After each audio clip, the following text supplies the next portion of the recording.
Mission impossible. Le courage d'une pilote sauve 47.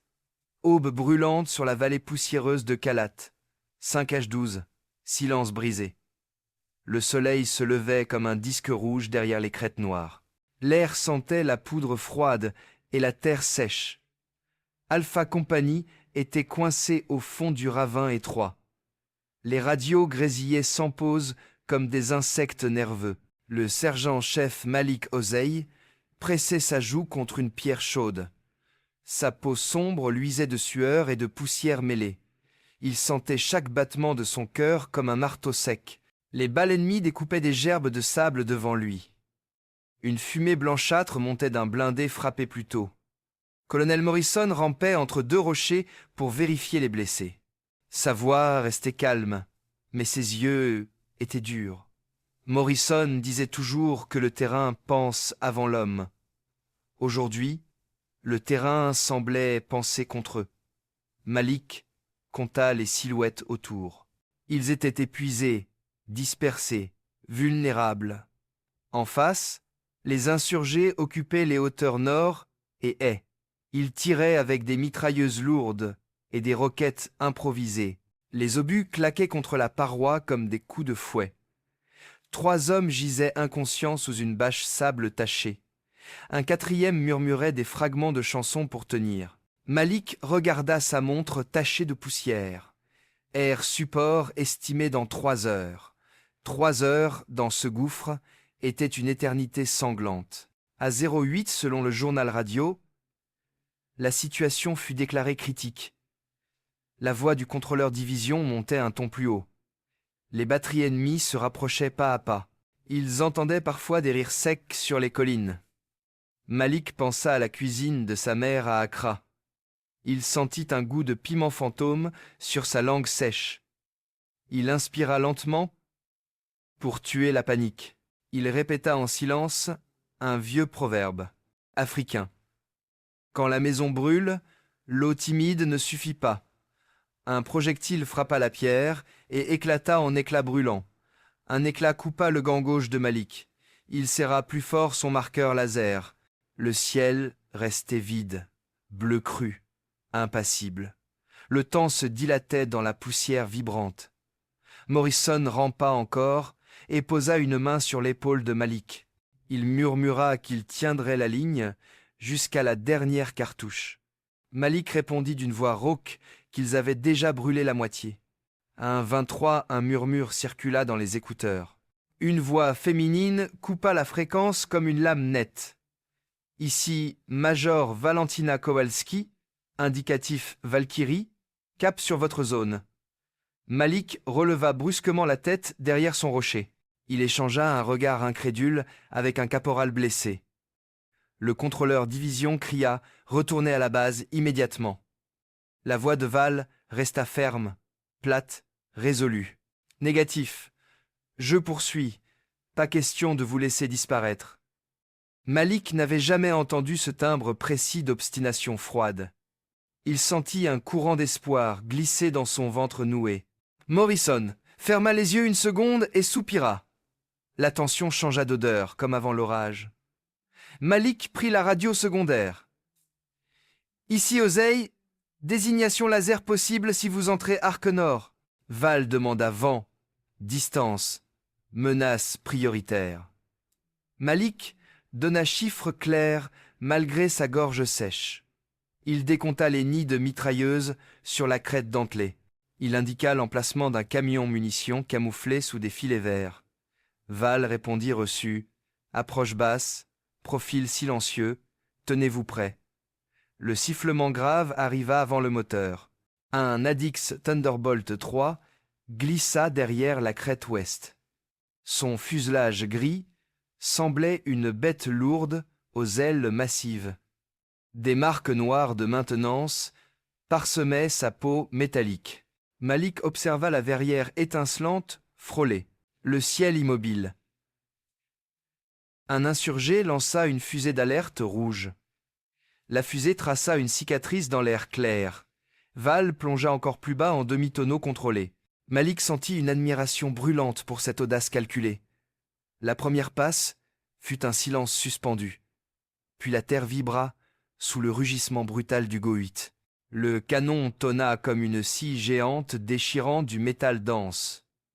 Une pluie d'étincelles orangées frappa les positions rocheuses ennemies. Les tirs adverses se turent d'un coup sec et net. Des nuages de poussière avalèrent les silhouettes sur la crête nord. Malik cria « Correction 2 degrés est ». Val accusa réception avec un calme presque tendre. Deuxième rafale plus courte, sectionnant la mitrailleuse lourde droite. Un morceau de bouclier tomba comme une feuille lente. Morrison annonça 30 secondes de répit. Ils profitèrent pour traîner un blessé derrière un mur éboulé. Le blessé murmurait qu'il voulait voir la mer. Ses doigts cherchaient une gourde vide pressée contre la toile. Malik regarda ses ongles noirs salis de poussière rouge. Il pensa qu'il aimerait repeindre sa sœur un paysage. La radio grésilla de nouveau. Val disait armement guidé, prêt pour véhicule. Elle parla d'emporter Hellfire sur pylônes latéraux adaptés. Malik ne discuta pas de doctrine ou d'étrangeté technique. Il se concentra sur la tâche de survie immédiate. Il désigna le camion munitions au laser. Le faisceau vibrait presque avec sa respiration. Val annonça tir dans 3 secondes. La roquette fila en traits blancs nerveux. Une boule orange engloutit le camion et ses caisses. Une onde sonique plaqua la poussière au sol. Des fragments retombèrent comme pluie sombre sur la pente. Les insurgés tentèrent un mouvement de repli désordonné. Val effectua un large virage de garde. Elle revint plus bas que les nuages filandreux du matin. Malik détecta une équipe lançant un tube antiaérien improvisé. Il hurla alerte épaule gauche du sycomore brûlé. Val répondit visuel, neutralisation immédiate. Le Go-8 parla encore en rafchet rapproché. Le sol éclata autour de l'équipe menaçante. Plus aucun tir ne monta du sycomore. La vallée résonnait d'un écho métallique prolongé. Malik sentit ses épaules se détendre un peu, mais l'adrénaline maintenait chaque fibre en alerte tranchante. À 5-2, le journal radio nota neutralisation de position clé. Morrison donna ordre de recomptage des effectifs valides. Ils étaient moins nombreux qu'ils l'espéraient encore. Val proposa orbite prolongée pour couverture continue. Malik répondit qu'ils avaient besoin fenêtre pour évacuation médicale. Le silence suivit comme une promesse lourde. Val dit « Je reste jusqu'à dernier carburant raisonnable ». Elle ajouta qu'elle accepterait les conséquences plus tard. Malik sentit une gratitude âpre prendre sa gorge. Il observa un soldat jeune trembler en serrant sa carabine. Ce soldat s'appelait Diego, mais tous disaient Brume. Brume avait des yeux doux, toujours un peu perdus. Il gardait dans sa poche un petit carnet gris. Il y dessinait des maisons qu'il voudrait reconstruire. Malik toucha l'épaule de Brume avec douceur brève. Il dit « Regarde ciel, elle veille vraiment ». Brume hocha la tête et respira plus lentement. Le soleil monta plus haut, chauffant les casques. Les mouches commencèrent à tourner autour des pansements. Malik réarrangea un garrot qui glissait. Il se força à boire 3 gorgées d'eau tiède. La fatigue essayait de ramper dans ses membres, mais la nécessité restait un feu allumé. Des tirs sporadiques reprirent sur le flanc est. Val réagit en alignant une nouvelle passe courte. Elle cisailla un mur rocheux abritant un spotter ennemi. Les éclats jaillirent comme une gerbe de verre.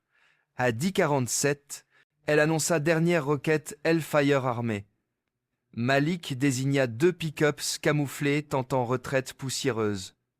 Val verrouilla et tira en séquence calculée. Les véhicules explosèrent en flammes montantes. Un panache noir monta droit puis se déforma. La vallée changea de tonalité sonore. Le vacarme constant céda à un ronflement distant. Morrison ordonna préparation LZ improvisée pour évacuation. Ils dégagèrent une ellipse de terrain en retirant caisses et sacs. Brume planta un panneau couleur signal. Malik transmit coordonnées nouvelles aux opérateurs supérieurs. À 13h11, une rumeur d'hélicoptère lointain vibra. Le son gonfla comme un cœur mécanique approchant vite. Val prit position haute en orbite ralentie. Elle annonça menace potentielle, sud-ouest, mouvement groupé. Malik confirma silhouette se glissant entre buissons secs. Val descendit et tonna encore une rafale dissuasive. Les silhouettes se dispersèrent comme des ombres frappées de lumière. Les premiers appareils médévac se posèrent dans un nuage ocre. Le rotor fouettait la poussière en cyclone serré. Malik aida à porter un blessé sur brancard. Le blessé agrippa la manche de Malik. Il demanda « Est-ce que je vais sentir encore mes doigts ?» Malik répondit « Oui » mensongèrement pour calmer sa peur. Brume monta à bord pour assister à un infirmier. Les hélicoptères repartirent chargés de gémissements étouffés. Val resta seule forme protectrice au-dessus du gouffre hostile. Le carburant descendait dangereusement selon ses propres mots rapides. Elle calcula fenêtre d'une dernière passe couverture. Malik sentit la tension revenir en fil d'acier. Un obus de mortier improvisé tomba trop près. La déflagration projeta Malik contre une paroi. Ses oreilles bourdonnèrent d'un sifflement blanc dense. Du sang coulait de sa tempe en tracés chauds. Il cligna jusqu'à retrouver le contour du ciel. Val demanda statut sol, d'une voix plus tendue. Malik répondit encore opérationnel, voix voilée.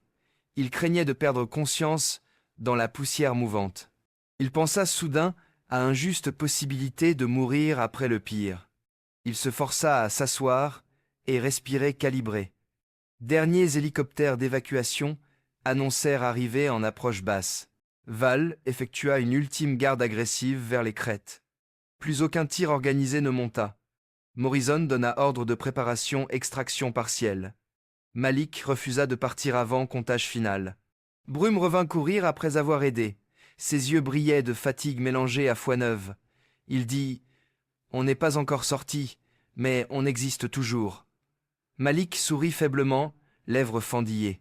À 31 contre 22, la radio de commandement annonça décision provisoire.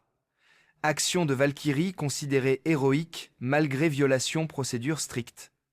Recommandation décoration croix du vol distinguée transmise. Malik sentit un mélange de joie et gravité, car 47 vies sauvées signifiaient aussi d'autres perdues. L'ombre des absents se tenait encore sur la poussière chauffée. Val remercia d'une voix soudain, plus douce, presque brisée. Elle dit « Je quitte zone sur vapeur littérale ».